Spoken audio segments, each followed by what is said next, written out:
Autolite and its 96,000 dealers present Suspense. Tonight, Autolite brings you the story of a man who talked to death all those who stood in the way of what he wanted. A story we call Death Pitch, starring Mr. Jack Carson. Hey, there's Sam, my friendly Autolite spark plug man. Hiya, Sam. Shh. Hello, Mr. Wilcox. What are you doing? Hunting. Hunting? For what? For cars that have lost their pep and power. Cars that are slow and jerky in traffic. Cars that are not up to par on the hills. Oh, you can't kid me, Sam. I know you're looking for worn-out spark plugs because they're usually the cause of all those troubles. You bet I am, Harlow. And when I'm through, you ought to see those cars zoom out of here with the smoothness of a trout going after a meal. Well, Sam, that's because all Autolite spark plug dealers have the exclusive Autolite plug check indicator to help recommend the best type of spark plug for every car and every style of driving. Plus all the tools and equipment to offer the best spark plug service money can buy. And when replacements are needed, Autolite spark plug dealers are the only ones that can offer you Autolite standard or resistor-type spark plugs. The spark plugs that are ignition engineered to work as a perfect team with your car's ignition system. So, friends, look for your friendly Autolite spark plug dealer this week. And remember, you're always right with Autolite.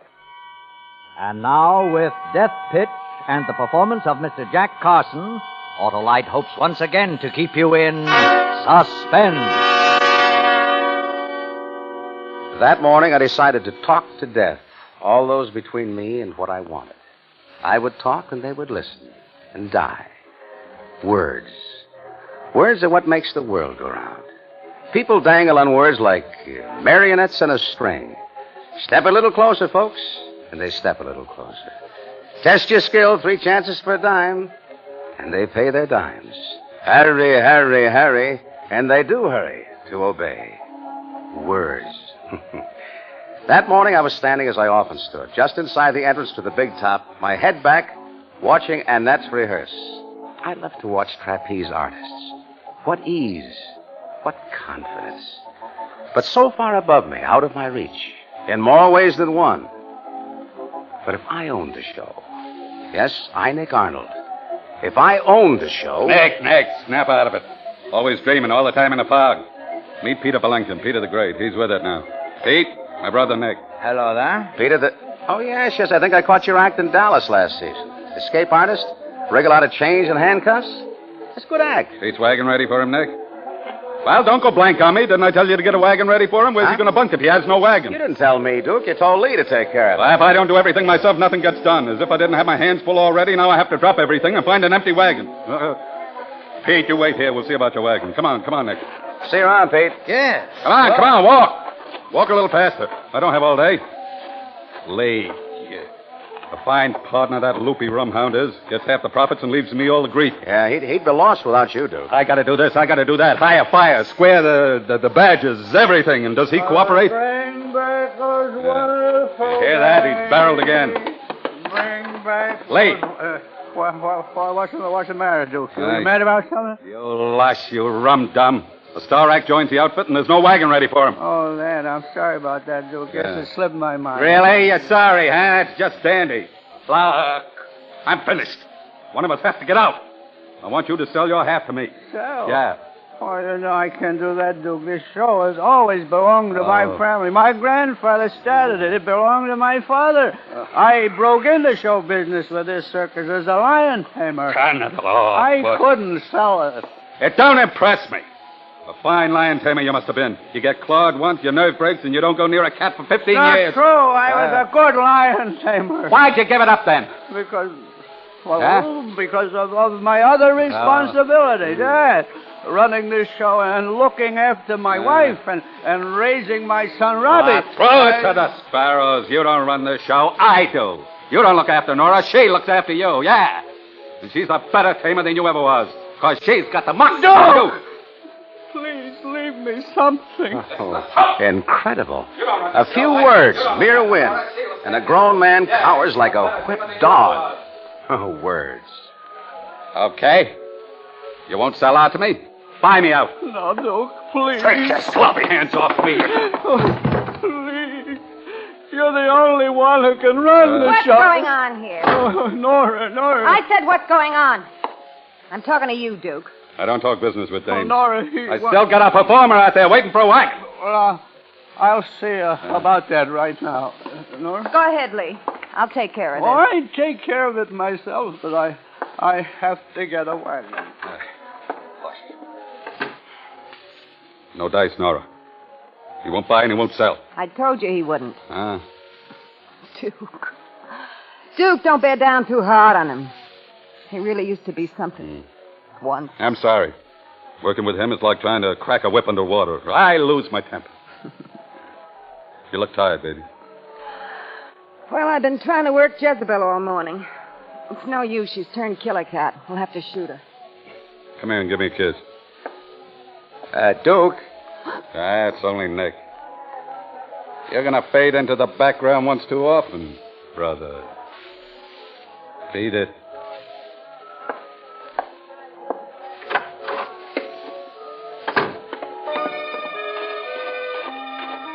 Lee.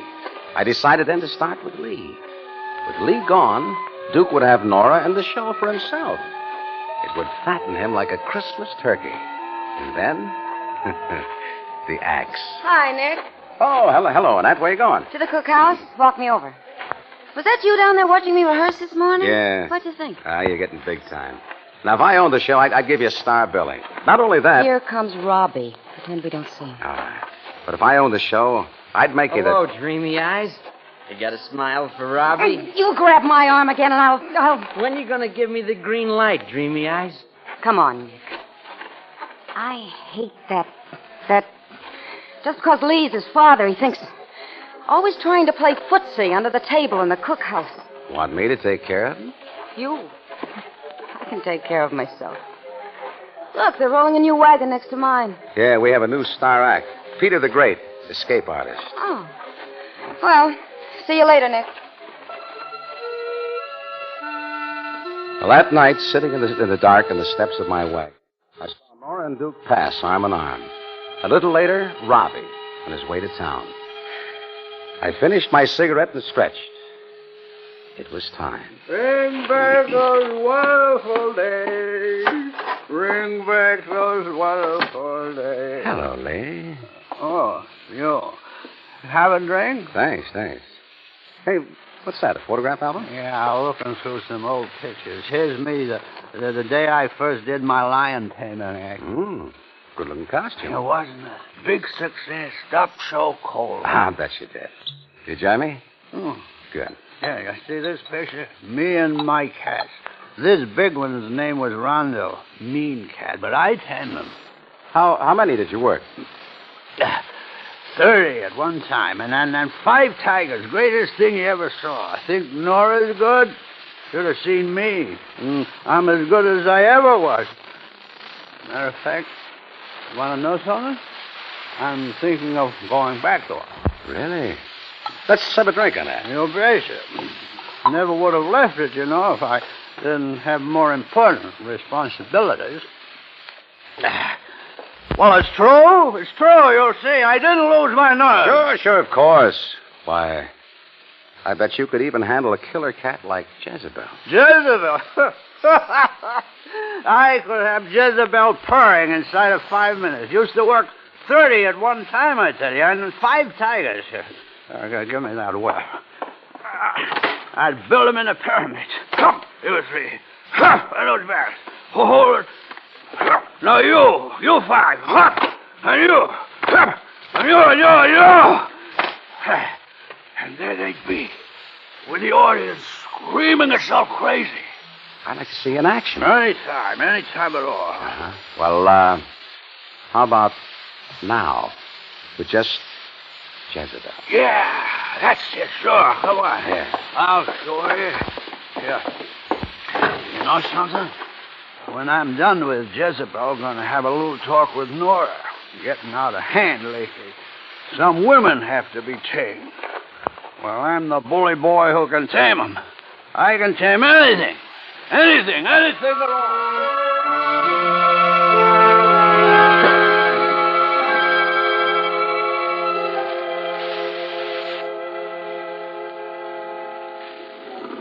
look at her. Back and forth. Back and forth. You Jezebel, you. Mean-looking, isn't she? They don't come too mean for you. Yeah, you watch me work her over. I remember the way it used to be. The ringmaster used to say, "Ladies and gentlemen, the greatest of them all, Lee Duncan." And I'd be standing there in the spotlight, all shiny and proud. Ladies and gentlemen, the greatest of them all, Lee Duncan. Yeah. You Jezebel, you. Go ahead, Lee. Almost. No, it's not your fault. It's a loose board. You wash me, Nick. Wash a man. Yeah. Take a good look, Jezebel. Take a good look. I'm going to... Back, Jezebel. Back! Back! What am I doing? No! Nora!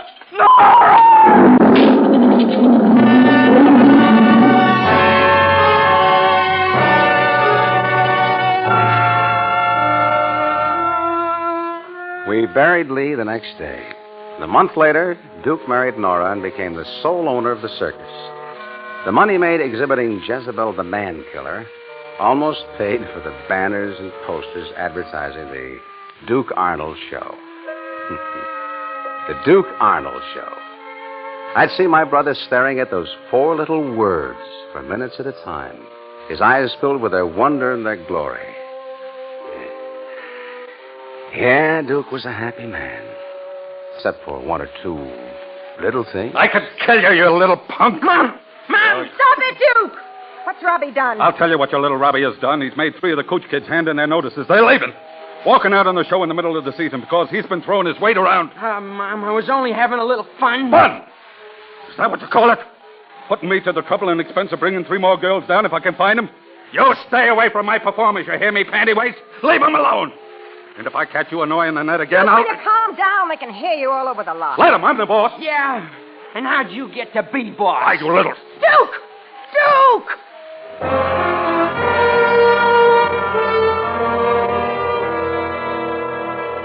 Brother of the owner of the show. I was coming up in the world. Annette began to look at me as though seeing me for the first time, but it needed more. It wasn't enough. And then a name popped into my head. Robbie. Yes, Robbie. Robbie and Duke's murderous temper. The next afternoon, I was in the office working. Seen Mom? Ah, come in, Robbie. Come in. Seen Mom? You know, but I've seen someone else. Come on in. What's up? I have a message for you from Annette. No kidding. What? You're a lucky guy. She wants to see you in her wagon after tonight's show. No fool. Uh-huh. What do you know about that? Well, it's about time. That's all I have to say. It's about time. She sure... Hey, wait a minute. Are you sure she said Robbie? Last time I spoke to her... That's the way some women are. Take their own sweet time. You know what I mean? Yeah. Thanks a lot, Nick. See you around. Don't mention it. So long. In her wagon after tonight's show. Words.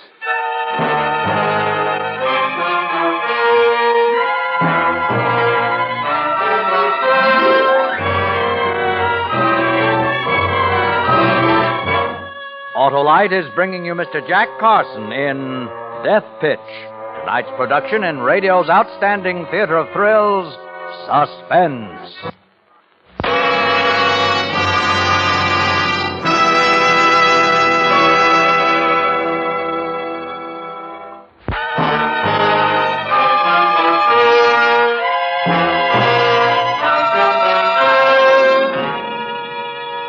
I stood in the shadows that night and watched Robbie get ready for his date with Annette. He spent at least 15 minutes in front of his mirror, tying the knot in his tie just so and plastering his hair down with goo. There was no doubt about it. He was going to make an elegant corpse. He even winked at himself in the mirror. He put on his gaudiest jacket, took a large box of candy from the table, and put out the light. He came down the steps whistling and swaggering down the line to Annette's wagon. I followed.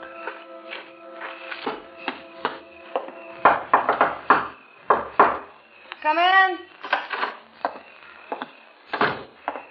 Hello, dreamy eyes.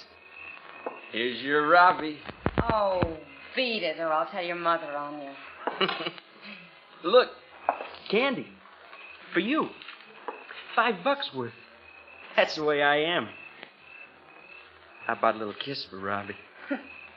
Go away, little boy. Sure. Sure, you don't have to pretend with Robbie. See how I mean? Pretend. You know, the don't come near me act. For the others, yeah, sure, why not? But not for little Robbie. How about that kiss? If you could only see how funny you look, trying to act like a grown-up man of the world. Go away, Robbie. Go away. Come on. Give me a kiss. You little...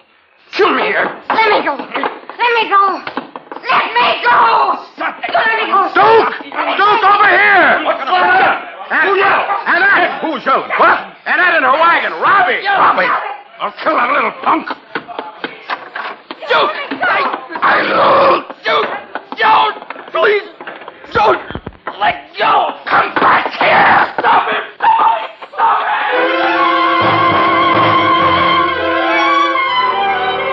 I ran after them. In the lights of the wagons all down the line, I could see Robbie running, dodging, stumbling over tent ropes, heading straight for Nora, and Duke pounding after him.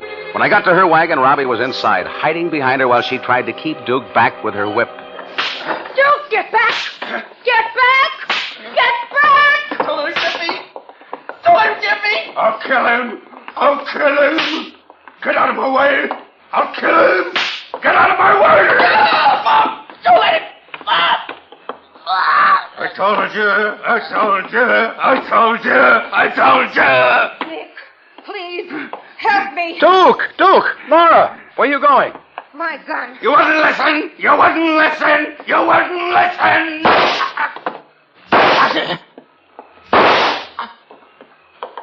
Nora?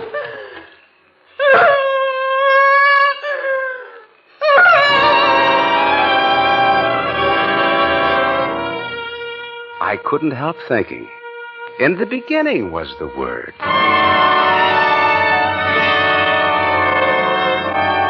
Robbie strangled to death, Duke shot to death, Nora in the jail for manslaughter. Bingo. All good things come in threes. That was good to be boss of the Duke Arnold Circus. You see, I kept the name in memory of my dear brother. But Annette wasn't turning to me as I'd planned. She was growing more and more attractive to Peter Valenka, Peter the Great. He had a sureness about him and a conqueror's strut that some women find attractive. If it were possible to describe Peter in one word, that word would be egotist. He was top star of our show and aware of it. It wasn't hard to think of the words to use. You wanted to see me, Nick? Yeah, sit down, Pete. Huh. Pete, I was wondering how you'd feel if I gave Annette star billing along with you. You know, she's getting to be a big drawing card. Sure, give it to her. She deserves it. I don't mind. In fact, I'm glad for her. Is she a bigger draw than me, do you think? Well, she's right up there with you. You know how it is. The Marks always like something new and different, and she keeps adding new routines. Yeah, I know. She's good, all right. You, think I ought to change my routine a little? No, you have a good routine, but... Well, if I may suggest... Oh, sure, go ahead. Your act isn't sensational enough. After all, even though you are the best of them, escape artists haven't been too much of a novelty since Houdini. You need some kind of a flash stunt. Something that'll make the yap's ears flap back and forth with excitement. Houdini? What did he do I can't do? Underwater escapes? I can do underwater escapes. You can? Well, sure. Don't give me Houdini. Well, say, how about something like this? Now, let's say you're handcuffed, and then after a thorough search for hidden keys, you get into a crate of some sort. The crate is sealed and lowered beneath the surface of the water. A couple of minutes later, your head appears above the surface. You're out of the cuffs and you're free of the crate, something like that. Could you do it? Oh, sure. It's just a question of shucking the cuffs. The rest is only trimming. Okay. Let's do it that way. Now, you're sure you can handle it? I don't want you to try if it's too dangerous. I mean, maybe you're not good enough to escape from... I can escape from anything. All right, then. By the way, how will you get out of the cuffs? Or is that a strict secret? Master key. I use a master key. Yeah, but you'll be wearing only bathing trunks. There'll be a search from head to foot. What do you do? Hide it in your mouth? They can look at my mouth all they want. No, there's one place they never think of looking, the soles of the feet. I fasten the key to my arch with flesh-colored tape. Oh, I always wondered. Well, I'll start working it right away. Some kind of advanced build-up. Our next date is Scudderville. Now, there's a bridge across a pretty large stream right across the street from the fairgrounds. And I was thinking...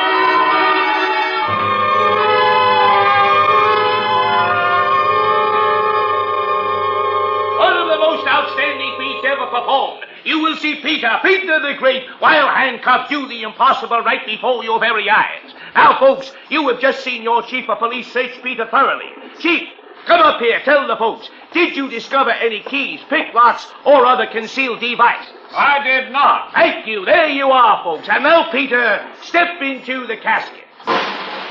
All set, Pete? Yeah. Nick, you double-check the winch and the rope.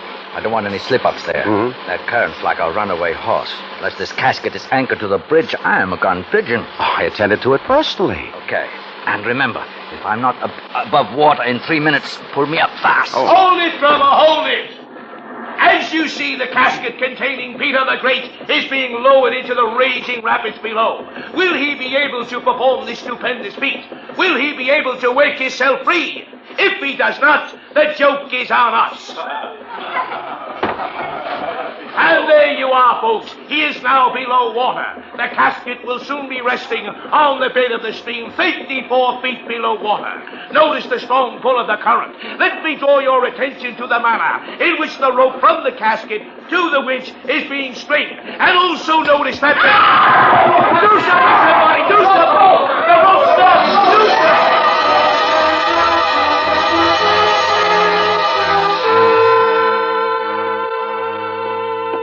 Of course the rope snapped. I attended to it personally. I turned my back on the crowd and left the bridge a happy man. There's no greater satisfaction than that afforded by the knowledge of a good job well done. I had the show, and it was only a question of time before I had Annette as well. She would come to me for guidance, lean on me more and more, and pleasant prospects. Meanwhile, there was work to be done.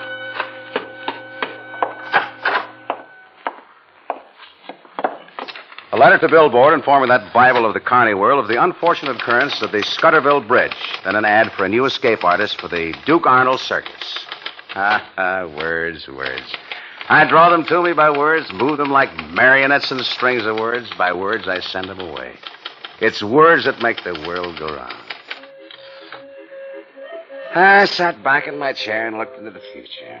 The possibilities were infinite, stretching far beyond the canvas walls of a small carny show. Why, I could conquer the world. Times seem always to be ripe for a man like me, a man who can manipulate people. The earth is filled with fools who are open to suggestion. If one knows the proper words, they listen. Nick! Peter? Surprise time. There's your rope. The one you attended to personally. Now, Peter, listen to me. Let me explain. You're naturally upset and excited, and I understand what you must be thinking, but please give me a chance to explain, will you? I just did it to make it look good. I mean, more exciting, you know? You understand, don't you? You see, I knew the casket would hold a lot of air, and enough to give you plenty of time to escape even without the rope. See? You see what I mean? Peter, tell me you understand. Well, Annette, you understand, don't you? Annette, tell him to listen to me. He can't listen to you, Nick. He can't listen to anyone. He can't hear at all. The water pressure down there broke his eardrum. You can't hear me? You mean my words? I'm going to kill you. No, please stay where you are. I'll give you half the show. You can have it all. Don't come any closer. Can't you hear me? The show will belong to you. The show I killed Lee for, and Robbie and Duke. Peter, can't you hear me? Listen to me. Can't you hear me?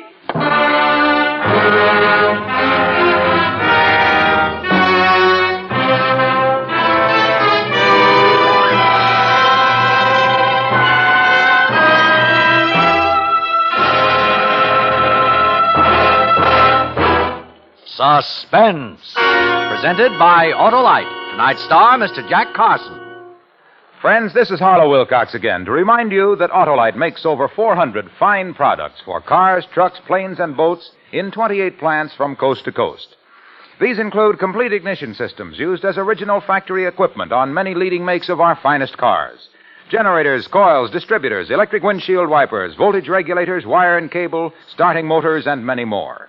They're all engineered to fit together perfectly, work together perfectly, because they're all part of the Autolite team. So, friends, don't accept electrical parts supposed to be as good.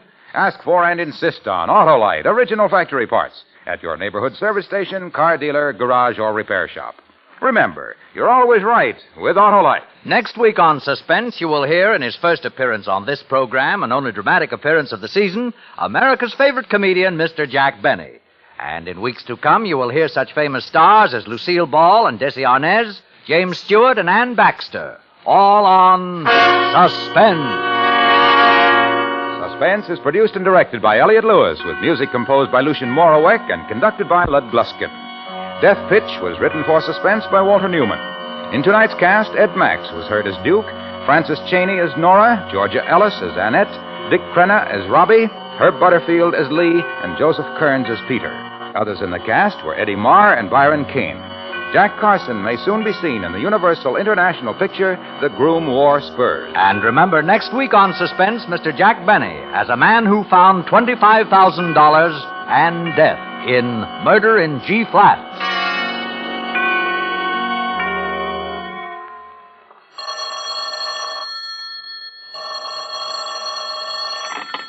You can buy world-famous Autolite resistor-type or standard-type spark plugs, Autolite stay-full batteries, Autolite electrical parts at your neighborhood Autolite dealers. Switch to Autolite. Good night. Strengthen your future as America strengthens hers. Join the National Guard. You'll be well trained with and by men from your own hometown. And you'll be well paid. If you're over 17, get the story from your nearest National Guard headquarters. This is CBS, the Columbia Broadcasting System.